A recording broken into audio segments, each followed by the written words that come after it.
কি রে, দিন দিন মোটা হয়ে যাচ্ছিস, কাহিনী কি? আর বলিস না রে, আমাদের ফ্রিজটা খারাপ হয়ে গেছে। বুঝলাম না, ফ্রিজ খারাপ হওয়ার সাথে মোটা হওয়ার সম্পর্ক কি? আরে বোকা, সব খাবার তো আমার খাইতে হয়। ও আচ্ছা। এই তোমার ফোনে আমার মায়ের ছবি লাগানো কেন, কাহিনী কি? ঘরে কোনো বড় অশান্তি হলে তোমার মায়ের ছবি দেখলে সব অশান্তি কেটে যায়। দোয়া করি তোমাদের এই বউ শাশুড়ির ভালোবাসা অমর হয়ে থাকুক। তোমার মায়ের ছবি দেখলে জাহান্নামের আগুন জান্নাতের মতো লাগে। हम इसका पति है, हमको सिर्फ फांसी का सजा चाहिए।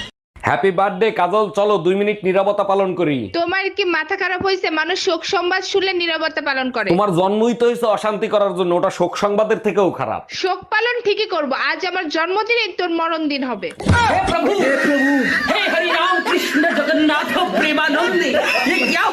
আচ্ছা, জানোয়ারের ভিতর কোনটা বেশি পছন্দ তোমার? জানোয়ারের ভিতরে সব থেকে পছন্দ গাধা। কই, কখনো তো গাধা পুষতে দেখিনি তোমাকে। আয়নার সামনে গিয়ে দেখো, দেখতে পাবা। কি বললা? আমি গাধা?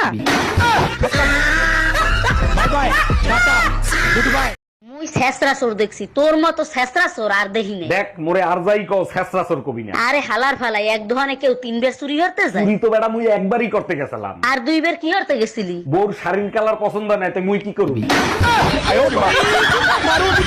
এই এক গ্লাস পানি খাওয়াবা? এক গ্লাস পানি পর্যন্ত ঢেলে খাইতে পারে না, চাকরানির মতন খাটায় আমারে। আমি বড় গাধা ছিলাম যে তোমার মতো মেয়েরে বিয়ে করছি। আমি তো আগেই জানতাম, ভাবছিলাম বিয়ের পরে যদি মানুষ হও। আমি শেষবারের মতো বলছি, বাপের বাড়ি নিয়ে যাবা কি না? দেখো আমি আর যাই করি, সিটার বাট্টারের কাছে দ্বিতীয়বার যাই না। এই, তোমার সাথে কি চিটারি করছে বলো? বিয়ের সময় বলছে আমার মেয়ে গাই, সিংহের কথা বলছে। বাবাই, পুত্রটা নিয়ে আয় তো।